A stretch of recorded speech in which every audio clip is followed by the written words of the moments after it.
तो पूरे हरियाणा में कोई भी रोडवेज की बस आज नहीं चल रही है। ड्यूटी पर तैनात थे और 4-5 बदमाश टाइप के लोग आते हैं और गाड़ी में कैमरे की फुटेज आई है, उसमें गाड़ी का नंबर आएगा और उस सीसीटीवी कैमरे की फुटेज में क्लियर साफ दिखता है कि जहां उस साथी की हत्या की गई उससे चंद दूरी पर पुलिस प्रशासन की पीसीआर खड़ी है और उसकी हरियाणा रोडवेज के कर्मचारी के साथ घटी है। अगर यही घटना किसी निजी बस संचालक के साथ घट जाती, ये घटना किसी निजी बस संचालक के साथ हो जाती तो चरखी दादरी न्यूज चैनल में सभी दर्शकों का स्वागत है। दीपावली की रात को अंबाला डिपो के ड्राइवर की हत्या के बाद आज हरियाणा में अब जितने भी डिपो हैं वहां पर चक्का जाम हो चुका है। हरियाणा रोडवेज विभाग के जितने भी कर्मचारी हैं वो एक साथ मिलकर चक्का जाम में सहयोग कर रहे हैं। आज हरियाणा की बात करें तो पूरे हरियाणा में कोई भी रोडवेज की बस आज नहीं चल रही है।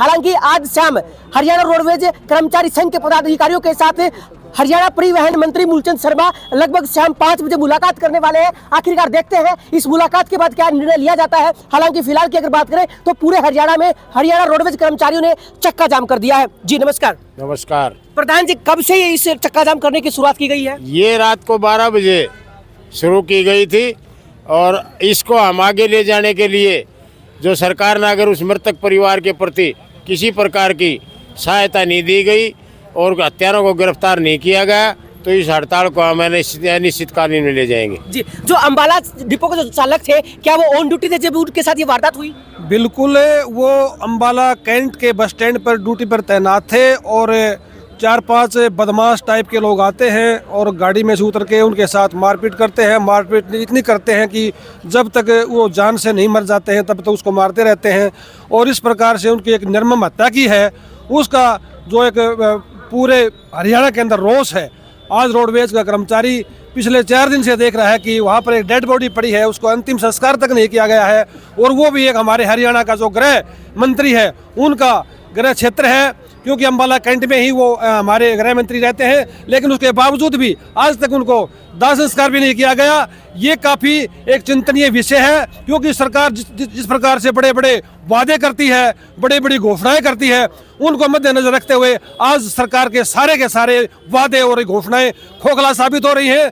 हम सरकार से मांग करते हैं कि इस प्रकार की जो घिनौनी हरकत की है हमारे कर्मचारी के साथ, उसको जान से मार दिया गया है। आज 4 दिन होने के बावजूद उसको दाह संस्कार तक करने की किसी मंत्री ने कोशिश नहीं की है। हम इसका इसलिए विरोध करते हुए आज पूरे हरियाणा में रोडवेज का चक्का जाम करके ये अपना रोष प्रकट कर रहे हैं और सरकार को चेताना चाहते हैं कि जिस प्रकार से हमारा रोडवेज कर्मचारी साझा मोर्चा का एक मांग पत्र है कि इस कर्मचारी के परिवार को मुआवजे के तौर पर 50 लाख रुपए नगद दिए जाए और उसके परिवार से एक आदमी को सरकारी रोजगार दिया जाए और उन हत्यारों को गिरफ्तार करके उनको कड़ी से कड़ी सजा दी जाए। इस प्रकार से हम ये मांग रख रखी है और आज परिवहन मंत्री के बयान आ रहे हैं कि वो शाम को 5 बजे बातचीत करेंगे। ऐसा क्यों हो रहा है? ये अरे डेड बॉडी पड़ी है 4 दिन से वहां पर, इतना त्राही मची हुई है और उसको दाह संस्कार तक करने की कोशिश कोई मंत्री नहीं कर रहा है। हम इसके प्रति काफी कड़े शब्दों में सरकार की निंदा करते हुए आज रोष प्रकट कर रहे हैं और पूरे हरियाणा का चक्का जाम कर रखा है और ये चक्का जाम जब तक रहेगा जब तक हमारी मांगों को नहीं माना जाएगा। जी, दीपावली की रात जब अंबाला डिपो के ड्राइवर की हत्या कर दी गई उसके बाद समय पर कार्रवाई नहीं हुई, ऐसा कर्मचारी कह रहे हैं और तमाम हरियाणा के रोडवेज के जो कर्मचारी हैं उनमें काफी ज्यादा रोष है। वो बार बार पूछ रहे हैं कि कार्रवाई करने में इतनी देरी क्यों लग रही है? क्या लगता है किस वजह से इतनी समय तक कार्रवाई नहीं हो पाई? इसमें तो क्लियर है सरकार की नीति में खोट है, क्योंकि गृह मंत्री अनिल विज का गृह क्षेत्र होने के बावजूद और उसके साथ साथ इसमें मैं तो ये कहना चाहता हूँ कि जो सीसीटीवी कैमरे की फुटेज आई है उसमें गाड़ी का नंबर आएगा और उस सीसीटीवी कैमरे की फुटेज में क्लियर साफ दिखता है कि जहां उस साथी की हत्या की गई उससे चंद दूरी पर पुलिस प्रशासन की पीसीआर खड़ी है और उसके द्वारा भी कोई सहयोग नहीं किया गया। तो इससे क्लियर है कि सरकार की नीयत में खोट है और इससे रोडवेज के प्रत्येक कर्मचारी में भारी रोष है। जब तक कर्मचारी उस साथी को शहीद का दर्जा नहीं दिया जाता, उन हत्यारों की गिरफ्तारी नहीं होती और 50 लाख मुआवजा नहीं दिया जाता और उस परिवार के सदस्य को नौकरी नहीं दी जाती, तब तक ये रोडवेज का पहिया जाम रहेगा। क्या इस दौरान जो प्राइवेट बसें हैं क्या वो चल रही हैं? देखिए, प्राइवेट बस ना हमारे संज्ञान में, वो कई डिपो से बाहर चल रही होंगी। यहाँ से किसी प्रकार की कोई बस का पहिया नहीं हिला है। रोड के अंदर इजाजत नहीं है प्राइवेट बस? नहीं, प्राइवेट डिपो के अंदर से कोई बस नहीं जाती।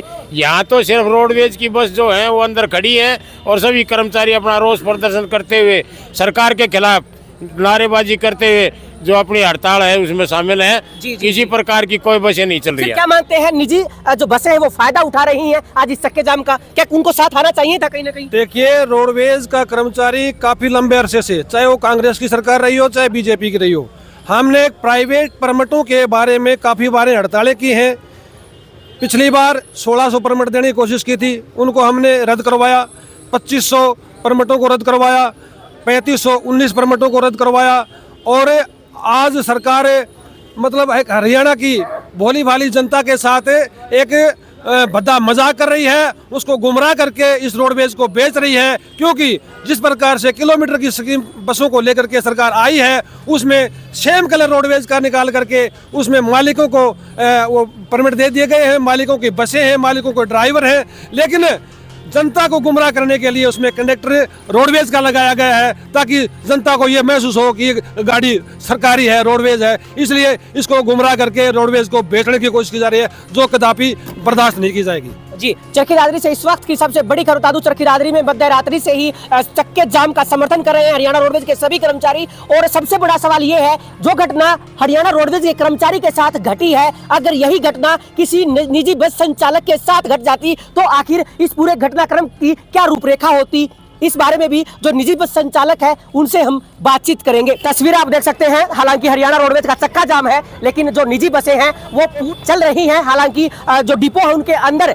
बसों को संचालित करने की इजाजत इन्होंने नहीं दी है, जैसा कि हरियाणा रोडवेज के कर्मचारियों ने बताया, लेकिन बाहर से ही निजी बसें लगातार चल रही है। हालांकि आज जो निजी बसें हैं वो ओवर सीटिंग भी चलते हुए दिखाई दी है, क्योंकि काफी ज्यादा सवारी इस वक्त अपने घरों से बाहर निकली है, लेकिन अपने गंतव्य तक नहीं पहुंच पा रही है, क्योंकि हरियाणा रोडवेज की हड़ताल होने की वजह से जो यात्री हैं उनको भी काफी परेशानी का सामना करना पड़ रहा है। आप देख सकते हैं, रोडवेज का चक्का जाम होने की वजह से यात्रियों को काफी परेशानी का सामना करना पड़ रहा है। हालांकि तमाम जो हरियाणा रोडवेज के कर्मचारी हैं वो चक्का जाम में अपना पूर्ण रूप से सहयोग दे रहे हैं।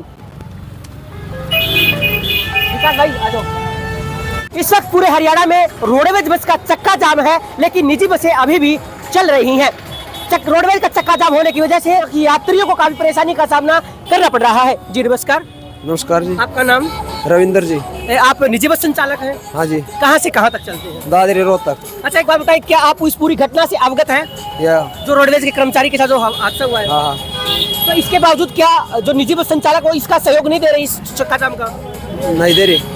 क्यों सर? अगर ये घटना किसी निजी बस संचालक के साथ हो जाती तो?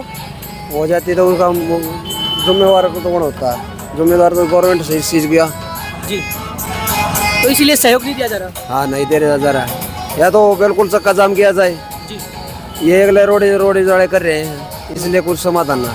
अच्छा, अगर निजी बस संचालकों के साथ मिलके अगर चक्का जाम होता तो सहयोग दे सकते थे? हाँ बिल्कुल जी। हाँ जी, देखिए इनका कहना है कि हरियाणा रोडवेज विभाग के कर्मचारी अगर निजी बस संचालकों के साथ मिलकर चक्का जाम करते तो शायद कहीं ना कहीं ये समर्थन कर सकते थे। हालांकि इनका कहना है कि केवल हरियाणा रोडवेज के जो कर्मचारी हैं उन्होंने चक्का जाम किया है, इसीलिए निजी बसें चल रही हैं।